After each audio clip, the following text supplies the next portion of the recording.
Uno de los temas más comunes cuando se habla del doblaje es la ya conocida mafia del doblaje. Un grupo de monstruos malvados, nótese el sarcasmo, que se dedica día y noche a destruir y alimentarse de los sueños y esperanzas del mundo para monopolizar la industria. De hecho, cuenta la leyenda de que si eres aspirante de doblaje y dices Mario Castañeda 3 veces frente a un espejo, se te aparece y se roba tu talento. Si bien es una realidad que sí existen favoritismos y nepotismos en la industria, todos podemos estar de acuerdo de que existe un caso de nepotismo que se volvió infame por dos cosas: por la falta enorme de talento y por hacerle un daño reputacional al doblaje mexicano que terminó provocando el cierre de toda una empresa. Y eso es lo que nos trae aquí. Preparen sus micrófonos porque hoy hablaremos del caso de la familia Urbán y cómo su nepotismo dañó la reputación del doblaje.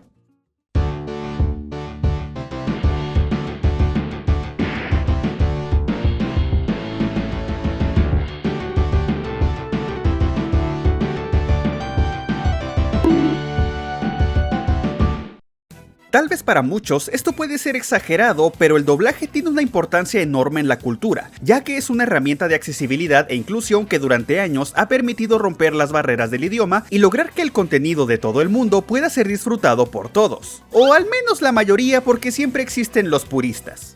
O sea, yo lo prefiero en su idioma original. En el caso de México, el doblaje se ha convertido en un elemento muy importante de la cultura y ha sido un referente histórico de la industria, trayendo generaciones de voces legendarias que fueron parte de la infancia de gran parte de Latinoamérica, y por lo mismo se busca mantener o incrementar su calidad cada día. Y este arte ha ido evolucionando y a veces involucionando también con el paso del tiempo, de la mano de muchas empresas que se quedaron en la mente colectiva, como la legendaria Audiomaster 3000, que marcó a toda una generación doblando series como Los Simpson, Ranma y Medio, Pokémon y muchas otras más. Pero si hablamos de empresas, la que nos interesa en este video es Sensaciones Sónicas, un estudio de doblaje que inició sus labores en los años 90 bajo el nombre de Sweet Sync y que fue fundada por el músico y compositor Gerardo Suárez. Durante sus primeros años, Sweet Sync comenzó a ganarse su lugar en la industria al empezar a trabajar con empresas de gran renombre como Warner Bros. Y Cartoon Network para producir el doblaje de series animadas legendarias como Dexter, Johnny Bravo, La Vaca y el Pollito, entre otras. Y si bien tenía sus altibajos como toda empresa, en general era conocida por hacer un buen trabajo que les hizo ganar una fuerte y duradera relación con sus clientes, y nos trajo doblajes que se consideran icónicos como el de Los Chicos del Barrio, el cual hasta el día de hoy es muy recordado por el público. Es tan bella, digo que Inteligencia nos ha comentado sobre eso, pero nada definitivo, chiquilla. En general, esta empresa tenía todo para ser exitosa y salir adelante, pero todo su renombre se condenaría a caer en picada por una mala decisión de Gerardo Suárez, una que suele ser la causante de que muchos imperios corporativos, ya sean grandes o chicos, caigan en la desgracia: meter a trabajar a familiares ajenos a la empresa, más específicamente en este caso a su esposa. Por aquellos años entre el 2003 y el 2006, Gerardo Suárez decidió meter como productora a su actual esposa Claudia Urbán, una cantante perteneciente al grupo de los 80s llamado Okidoki. Sí, no fue un grupo que duró demasiado, y una de sus decisiones más relevantes cuando entró a trabajar a Sweet Sync, que en el 2007 se cambió de nombre a Sensaciones Sónicas y lo voy a comenzar a llamar así desde ahora, fue meter a todos sus hermanos en puestos claves de la empresa, siendo estos Marina, Patty, Daniel y Alejandro Urbán, aun cuando la mayoría eran cantantes ajenos a todo lo que se refiere al doblaje o con conocimientos mínimos y muy puntuales, una pésima decisión que sería el inicio del fin de Sensaciones Sónicas. Si bien la empresa ya estaba comenzando a tener problemas debido a que supuestamente varios actores comenzaron a renunciar por irregularidades en los pagos, fue el 2011 el año donde incrementaron los problemas en Sensaciones Sónicas, pues Gerardo Suárez le cedió a Claudia Urbán el control total de la empresa, y esta, al no saber absolutamente nada de cómo funcionaba el doblaje y de la importancia de todos sus elementos y procesos, comenzó a tomar decisiones espantosas con la idea de ahorrar costos, siendo una de las peores comenzar a grabar algunos proyectos sin un director de doblaje. Tal vez algunos no lo tomen mucho en cuenta, pero la calidad de un doblaje depende demasiado del director, ya que es quien garantiza la calidad, coherencia, casting, ritmo, interpretación, sentimientos, lenguaje, dicción y sincronía de los actores. Y la ausencia de uno suele provocar una falta de calidad fuerte en los doblajes, ya que no hay alguien que supervise esta calidad. Básicamente, y para definirlo más fácil, no tener director de doblaje es como una orquesta sin un director que los guíe. Ciertamente los músicos tienen el talento y capacidad de completar el trabajo, pero el director es el que termina marcando el ritmo, la intención, emoción y más cosas en su punto más óptimo, y esto es más notorio cuando hablamos de doblaje, pues el actor suele llegar con poco o nada de contexto previo, se le explica rápidamente el papel, contexto, emociones y otros detalles, y usando su talento y con la guía del director hacen maravillas en tiempos muy cortos porque la industria requiere mucha velocidad. A ver, camaradas, esto va a ser rápido. Ahí viene el Patiño. Zip zap, terminé.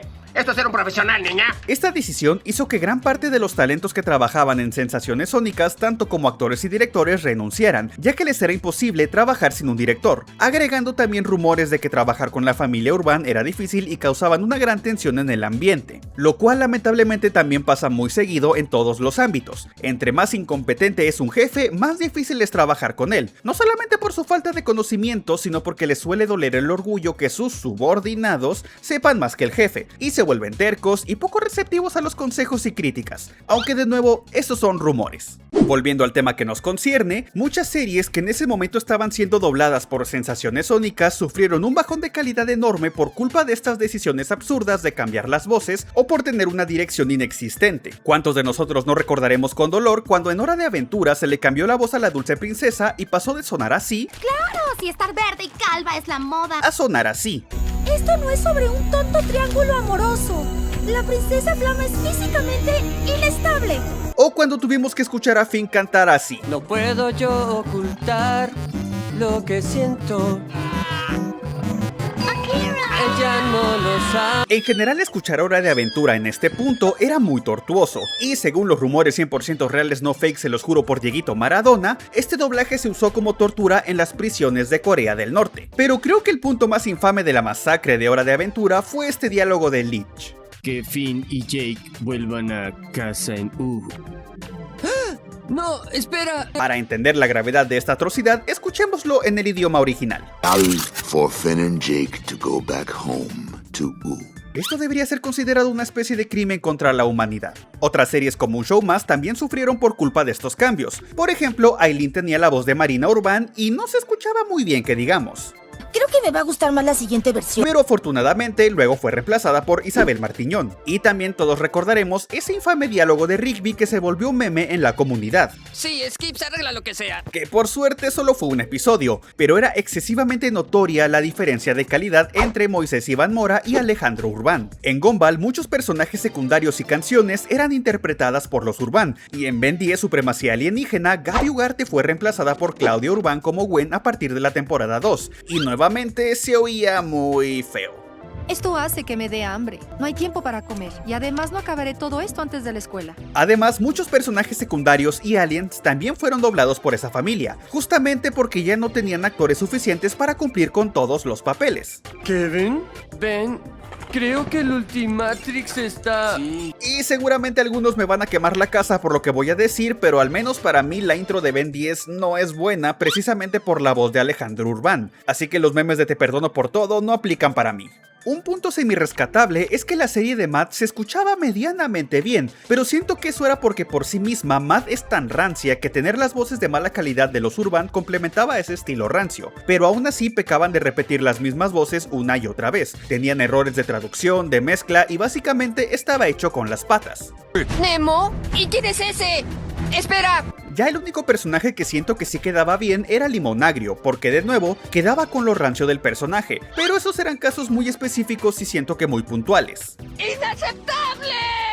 Lamentablemente para la familia Urban, la gente tiene algo llamado oídos, y todas estas atrocidades fueron notadas por la audiencia y recibieron críticas fuertes por la pésima calidad de los doblajes recientes, y aparentemente la propia Cartoon Network también se dio cuenta de estos cambios, siendo un escándalo que hizo que para el año 2013 la familia dejara todas las labores administrativas y de doblaje en Sensaciones Sónicas, y como por arte de magia, a partir de aquí la calidad del doblaje regresó de golpe. Es un misterio.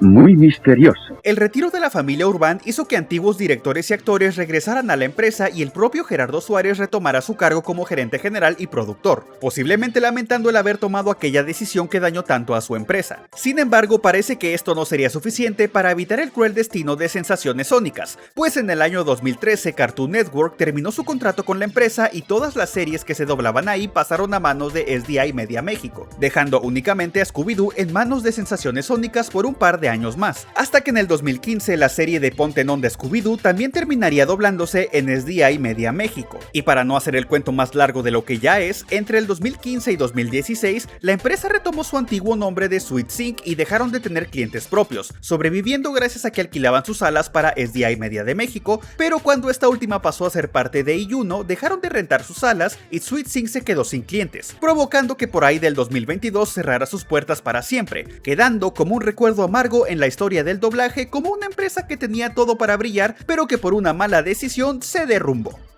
Y bueno, todo esto me hace recordar a un tema del que hablé en este canal anteriormente. Ya saben, la mafia del doblaje. Y me hace pensar que este caso específico sí era una mafia. Obviamente no del tipo criminal que desaparece a tu abuela, pero sí como la definición más clara del peor tipo de nepotismo. Aquel que me gusta llamar nepotismo incompetente. Patente pendiente. Algo que mencioné hace tiempo en el video de los fans del doblaje es que el nepotismo es algo que se puede encontrar en prácticamente todo rubro, sea o no profesional, y cuando este prioriza las conexiones por encima del talento es cuando más se notan sus males. En el caso de la familia Urbán, vemos lo peor de esta situación, porque de entrada la dirección de la empresa y el control quedó en manos de una persona totalmente ajena al mundo del doblaje, que para ahorrar costos metió a todos sus hermanos que tampoco sabían nada y se tomaron decisiones que afectaron enormemente la calidad del trabajo. Y es que, como dijo Mario Castañeda en una entrevista, no importa cómo te llames, cómo te apellides, ese apellido puede abrir la puerta. Pero si una vez abierta esa puerta no hay talento para respaldar tu presencia ahí, el doblaje no tiene ningún problema en decirte gracias, pero no gracias el que sigue. Por más nepotisteado que esté tu lugar en una empresa, si no eres bueno en lo que haces, tarde o temprano la puerta se te va a cerrar, pero si eres excelente te terminas ganando tu lugar. Como anécdota chistosa, cuando yo era un esclavo cajero del banco, llegábamos a tener muchos problemas constantes con el gerente de la sucursal, ya que como consiguió ese puesto por mero nepotismo, nunca pasó por ventanilla o por escritorio, y por lo mismo no sabía nada de los procesos más básicos del banco, así que delegaba todo su trabajo a medio mundo y pedía a los cajeros hacer trámites que no se hacían en cajas, o que directamente estaban prohibidos por la institución, siendo más un lastre que un líder de equipo. Lo gracioso es que luego me di cuenta de que eso pasaba en la mayoría de las sucursales, porque las supuestas juntas gerenciales del banco eran idas a comer entre los gerentes de sucursal mientras alguien les hacía el trabajo, y por lo mismo, tiempo después, muchísimos de ellos fueron despedidos. ¡Ay, qué buenos tiempos! Dejando mis traumas laborales de lado, quiero mencionar que esto tampoco se trata de defender el nepotismo, sino más bien es para hacer un contraste entre aquellos que públicamente son linchados por ser la supuesta mafia mata abuelitas, como pasa con muchos actores y directores, y los que genuinamente fueron una especie de mafia como fueron los Urbán, quienes monopolizaron toda una empresa y proyectos para ellos solos. Obviamente usando la palabra mafia de la misma forma alarmista que se usa comúnmente, pero entendiendo que todo se resume en nepotismo. Afortunadamente, según Doblaje Wiki, al final los Urbán desaparecieron del mundo del doblaje, pero por desgracia dejaron una mancha en la industria que nunca podrá borrarse y arruinaron muchos de los que pudieron ser grandes momentos de nuestras series animadas favoritas por su falta de talento. El tema de la familia Urbán es uno bastante interesante, porque nos muestra el lado más negativo del nepotismo, donde personas con pocos o nulos conocimientos se quedan con el control de una empresa y toman las peores decisiones posibles que terminan arruinando todo. Ciertamente no es un caso que amerite declararle un odio eterno a los Urbán y escupir en su existencia, porque tampoco estamos hablando de mentes criminales, a diferencia de otros casos conocidos y muchos sin conocer de verdaderos monstruos que han causado mucho daño a otras personas y que por desgracia muchas veces quedan impunes. Simplemente quise hacer un video hablando de este momento tan oscuro del doblaje como recordatorio de lo importante que es saber lo que haces, porque si no vas a terminar haciendo un desastre que manchará tu nombre para siempre. Pero dime tú, ¿qué opinas? ¿Crees que la familia Urbán era una verdadera mafia? No olvides dejarme tus comentarios que te estaré leyendo. Agradezco mucho a Dackles por editar también este video y te recuerdo que me sigas en mi canal de directos Carix Pollo, mi canal de la Patada Verde y unirte al servidor de Discord Estamos en Beta. Enlaces en la descripción. Yo soy Carix y nos vemos en el próximo video.